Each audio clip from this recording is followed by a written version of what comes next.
The first card you have for your past is the Hierophant.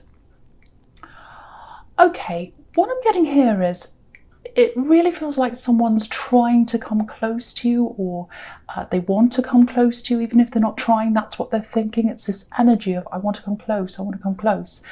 And I'm getting this phrase in my mind, that ship's passed.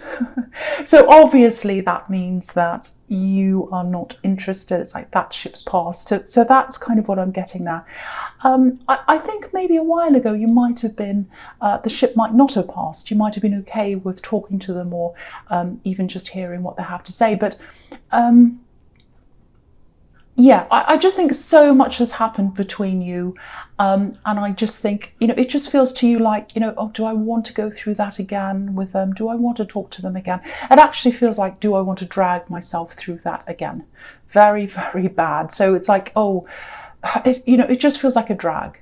It feels like, oh, I would have spoken to them once, but after everything that's happened, it just feels like a big drag. So yeah, I think you've given them lots of chances, actually. I think you gave them many, lots and lots and lots. You tried, you really did. I'm really feeling, I'm picking up on a real a lack of respect here. And I think in saying no to them, in saying no more, it's just you're standing your ground, and it's almost like you're drawing a fence around yourself. It's like a fence of respect. This is my fence of respect. I'm drawing this around myself, and you're not coming close because you're not giving me that respect. That's what I'm seeing. And the sad thing is, I think you did have deep feelings for this person at one time, and there was a lot of conflict here, and I think there was a lot of conflict going on inside you as well, because you did have these feelings. You still might have some feelings there maybe for them, just a little bit. That doesn't mean you want them back, but if this is you, yeah, it just feels like now you're saying, no, I'm going to put this fence around myself. And I'm not letting my feelings rule things anymore. I'm going to let logic rule, and logic's telling me that this is not right for me. So this fence going around, and I'm in charge now, I'm in control now. That's what I'm getting here. Really feels like that. Really good to see. And you know what, I think they have this idea that, I think they still do, they have this idea that they're still going to be able to connect with you again. I'm getting a lot of arrogance around here, I have to say. I'm really feeling that. Maybe they think, oh, after a bit of talking, I'll get to talk to them and they'll open up again, they'll talk to me again. That's the kind of thing I'm getting. Very arrogant feel. They might not be, I know cross-watchers will be angry with me and everything, but that's what I'm getting here. I'm really feeling that. And that's what this lack of respect is. It's this arrogance, and you're drawing a line around that and you're saying no. And I think they're feeling that. I think they feel that closed off, that closed off energy coming from you. They really do. Because if you look at this card, these two monks, they're sitting in front of this Hierophant, and they want to get up to where he is. And usually what they do is they sit there and they listen to the Hierophant, and they're studying. He's teaching them, they're learning, and they're learning because they want to get up to another level. They want to get up closer to where he is. But there are these two keys in front of this Hierophant, and something has to be unlocked first for them to get through. And the unlocking traditionally in the Hierophant is knowledge. So they have to unlock the knowledge, they have to know all the knowledge before they can get up to the next level. And if you look at the actual Hierophant himself, he's got his ears covered. So I think no matter how you're feeling, you're not going to want to open up. The key is not going to open you up, and you're going to have your ears covered and you're not listening. So that's what I'm getting in that card. Okay, so the next card you have your past is the Queen of Cups. Okay, so I'm going to talk about these two cards together, this and the Death card, because I'm seeing a sequence between these two. Okay, so with this Queen of Cups, she's sitting there, she's all in her emotions. So I think they do miss you. I think they miss you. I think they want to talk to you because they do miss you. Now, from what I'm seeing here on this card, it looks like they're alone, and it looks like they're alone in their feelings. I don't think they're saying anything to you right now anyway. They probably will at some time, or they'll try to. And I don't think they've told other people how they're feeling either, or maybe they haven't told anyone about this. Because this queen's very, very alone in her feelings. She has a lid on her cup, so she's putting a lid on her feelings. She's keeping it to herself. And yeah, I think they might be thinking about how they're going to approach you. Maybe they're strategizing, they're thinking about everything all by themselves, just sitting, thinking about this. Yeah, I'm in two minds about this because I think they have changed up to a certain point, actually. I'm feeling a lot of regret around them, and yeah, I think they've probably spent a lot of time by themselves. And yeah, all this thinking that they've been doing, it has changed them. It's changed them up to a point. It's shaped them up to a certain point. Because I'm just looking at these pebbles around the queen's feet, and they're round, obviously they're smooth, round, all of that. And they're like that because, you know, after years and years of having this water rushing over them, it smoothed the pebbles out over time. And water obviously represents emotions. So this time that they've had to think to themselves and be in their emotions and have all those emotions kind of wash over them, that's changed them. It's softened them up to a point. But I have to say this. I still keep on getting this arrogance, no matter what it says on this card. I know I shouldn't do this, but that's the feeling I'm getting. I can't help it. I keep on getting this arrogance, this kind of, oh, if I keep trying, they'll say yes eventually. All I have to do is keep trying. They'll fall eventually. It's that kind of thing I'm getting. So they do have emotion and they have changed up to a point, but I'm still getting that arrogance. That's what I'm getting. So that's why I'm in two minds, because I've got what I'm seeing here and I've got what I'm feeling here, two different things. And I think that happened to you, actually. I think when you were with them, you were seeing one thing and feeling another thing, and they weren't matching up. So I'm probably going through that kind of thing on a very, very tiny scale compared to you right now. So yeah, with the Death card, what that's telling me is it's that you're probably going to say no.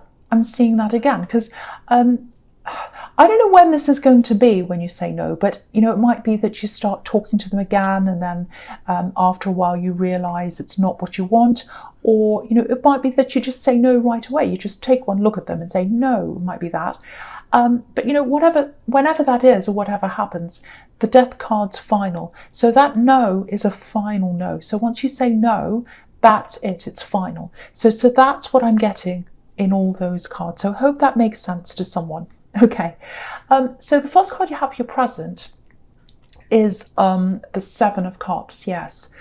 Very, very confusing card. It can be about choices. I am seeing love around you. New love, different love, not this ex. I'm seeing someone else around you. It's either one person around you or you might have other choices in love. Someone else is around you. Now, obviously this person in the Hierophant, they either don't realize that or they do and they still think they have a chance with you anyway. And if that's the case, again, that confirms my arrogance theory. If someone thinks they can hurt someone and still have a chance with them, that's bad enough. But if someone thinks they have a chance with someone when they're with someone else, that's even worse. That's like massive arrogance to me, I have to say. That's what I'm getting, and this is kind of confirming that. So, but yeah, of course, with arrogance, there's always a fall that comes with that. You know, pride comes before a fall. That's the old saying. So if this person's really arrogant, there's some kind of fall coming to them. And that's what I'm seeing in this Death card. You know, they're going to come up against a brick wall. You're going to say no, and that's final. So I think that's where the fall might be, or it might be something else. Now, okay, there's something else here I'm getting. Yeah, I'm just seeing sudden clarity. Sudden clarity. It's like everything's all muddled, which is what this card's about, all mixed up, very confusing. And then it becomes suddenly clear to you. It's like, oh, it's clear all of a sudden. That's what I'm getting. Okay, so something's going to be revealed. There's a conversation here. Yeah, I think you're about to have some kind of conversation at some time soon. It feels like a love connection, and maybe that's why I was seeing new love in this card, because it feels like that. It doesn't have to be, but it feels like that to me. So if you're with someone in love, there's a conversation that's going to happen and it's going to have clarity. If you're not, it might be a friend, but I am seeing love here, so that might not apply to you if it is a friend. But yes, I'm getting this really, really strong feeling that someone might be hiding something from you, or they're keeping something quiet. And I think you know this. I think you're feeling this energy of something's not quite right. That's what I'm getting. It's like they're hiding something, or something's not right. I don't know what it is. Now, there's a lot of shame here. I don't know why that is. Shame and embarrassment I'm getting. Shame and embarrassment. So if this is making any sense to you, if you think this is about you, my impression is that whatever this thing is that they're hiding isn't about you. It's not about how they feel about you. It's not about anything you've done. It's nothing about the relationship or the connection. It feels as if this is more about how they think you're going to perceive them if you find out what this is. I hope that makes sense. I actually think this might have something to do with their background, their history. It's something like that, I think. And I think when you have this conversation with them, and you will, it's going to come out, I think you're going to be relieved, actually. You're going to be relieved when you find out what this actually is. Because again, it's not about you.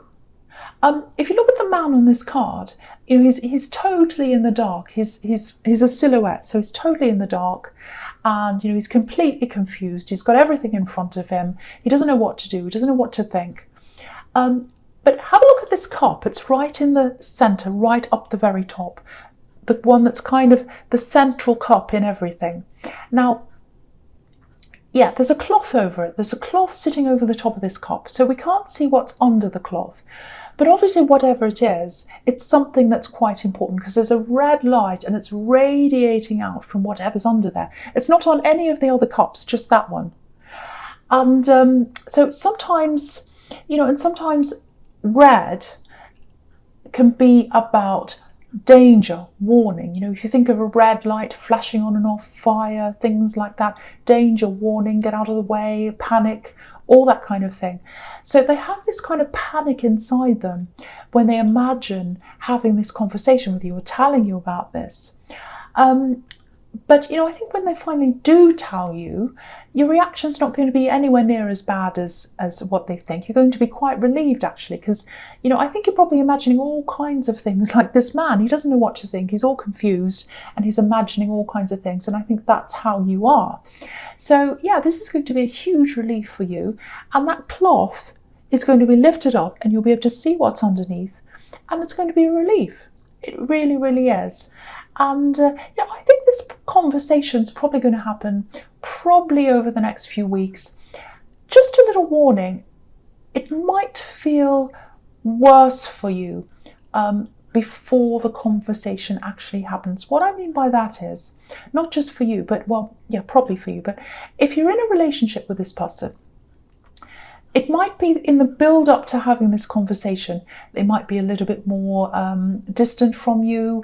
They might be a bit grumpy. They might be a bit upset. They might not talk to you very much. They might go off on their own a lot. That kind of thing might happen. If that starts to happen and all of this resonates with you, it's probably because they're gearing up to talking to you. They're going through all these emotions. They're going through all these problems. And that's why they're going through all of that. Because, you know, I was picking up on a lot of shame, embarrassment and all of that. So they're going through all that. I don't think they have anything to be ashamed about, really, but this is about how they feel about this. So, you know, this is about them. So just be aware of this distancing, problems, maybe anger, grumpiness, even going away by themselves sometime, not contact, all of that kind of thing. And, you know, of course, if you're wondering whether something is wrong, that might make you feel even worse. But I'm just warning you that might be what happened in the build up to this, or what happens in the build up to this conversation. And then when the conversation happens, it's going to be a huge relief. So that's what I'm seeing in that card. I hope that makes sense to someone. Okay, so the next card you have your presence, the Two of Pentacles. Yeah, look at this. Difficulty, indecision, up 1 minute, down the next, all these ups and downs. Should I say this? Should I say that? What will I do? I'm really unsure of myself. I'm all about to topple over. So this is how they'll be feeling, or maybe they are right now. But yeah, again, the communication is probably going to be a lot slower, maybe a bit more closed off, quite difficult. It's going to feel quite difficult, I think. So yeah, there's frustration. There's frustration until this actual conversation happens. It might be that you start feeling this frustration and this distance, and you start to say, talk to me. What's happening? What's wrong? Tell me what's going on. And the conversation might come out of that. I don't know. It might not. But yeah, when they talk to you, when it finally happens, it's just going to feel huge relief. It's like a dam breaking. Huge, huge relief. So that's what I'm getting there. So, okay, so the last card you have for your present is the horrible Nine of Swords. So, okay, I know I keep talking about this situation, but it keeps on coming up. And if something keeps coming up, it's because someone has to hear this. It's on someone's mind, it's troubling them, and the message has to go out to that person to let them know what's going on. So I'm going to talk about this if I keep on seeing the same situation.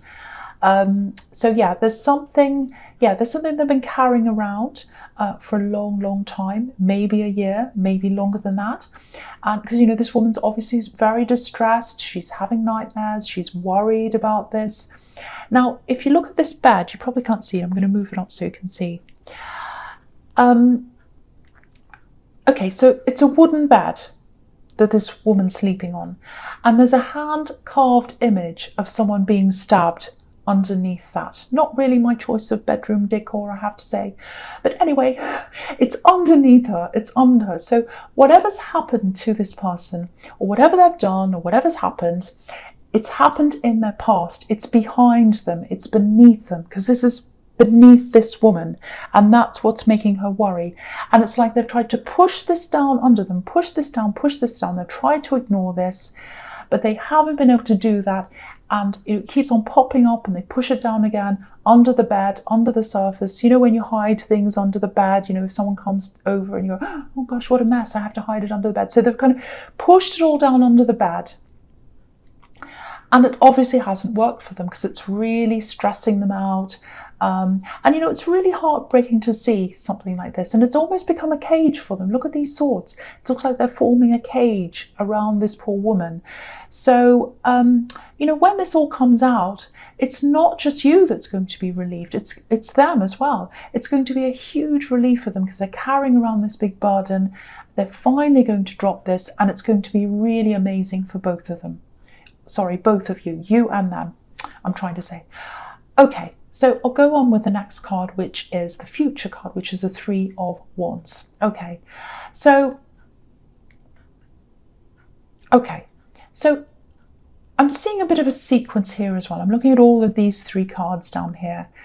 Now, I'm going to talk about all three of these cards together. I'm not speaking very clearly, I know. So I'll just tell you what I'm seeing with all of these cards. Big sequence here. Looks very good, looks very positive. There's a work situation I'm getting here. Now, it is work, but it feels like more than work. It feels as if this, I don't know if this is going to make any sense to you, but it feels like this work thing, or whatever this is, it belongs to you. So it might be that you're handcrafting something, that you're making something, that you're building something. It might be a business. It might be something that's really, really, really central to you and who you are. That's what I'm getting there. Now, I think in this past year, it's been a starting point for you with this. So I think you started on this thing, and again, it feels like it's yours. I keep on getting this. It's your thing. It's personal. It's yours. And you really, really wanted to progress with this, but I think the progression's been a little bit slow for you this year. There's a lot of confidence around you, so it's not that you have a lack of confidence. I'm not getting that. I think you've always known that you'll do well in this. You've always had this feeling. and that, you know, this is going to do something, this is going to go somewhere for you. And, you know, I think you're right in that. You're absolutely right in that. But this year's been quite slow. It's been quite frustrating for you. That's what I'm getting. You've worked really, really hard to get to where you actually are now, even though you're not where you want to be. I can see that. Because, you know, this man's at the top of this hill. He's right at the top of a hill. And, you know, he wouldn't have had a car in those days to get to that hill. He would have had to climb up this mountain to get to where he is. So you've done the hard work. You've climbed up the mountain. You're up there. Now there's more work to come in front of you. I'm not going to pretend there isn't. And, you know, I don't think you mind that. You know, you're happy to do the work. It's just that you want the rewards to come in a bit faster. And I understand that. So, but what I'm seeing coming up for you in the new year is, and it's coming up quite early on in the new year actually, maybe February, March, there's an idea coming up for you. Now, this is really, really different, really unusual, very unique. You know, this Hanged Man, he's just holding back, he's not going forward, he's not moving to where he wants to be, he's just kind of, you know, hanging there. But he's got this light bulb around his head. He's got this idea, and that's the idea that's going to give you this breakthrough that's in this Sun card. Because, you know, there's a wall behind this child in the Sun card, and that's the breakthrough. The child's broken through the wall, come into the sun, come into, you know, the happiness and all of that, and the freedom and everything like that.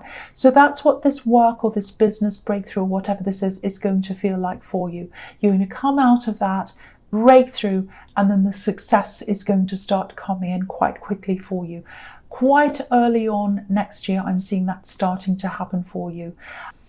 But I'm just getting a little message here for you as well. Try and relax a bit more. I'm not saying stop working, because I can see, you know, you're a hard worker and that's what you want to do with this, and you like this as well. But, you know, if you're in the grind all the time and you've got your nose down, your head down, you're in the grind, you haven't got your head up, you're not seeing what's happening, you're not letting the ideas come in. It's only when you relax, you know, and you give yourself that time, that's when these really good ideas come into you and they come through to you. So just a little warning that I'm seeing here, relax a little bit more in the first half of next year, and that's when that idea is going to come in, and that's what's going to let you go forward a bit quicker, and that frustration is going to end. And that's what that wall is: end to frustration, breakthrough, and then positivity after that.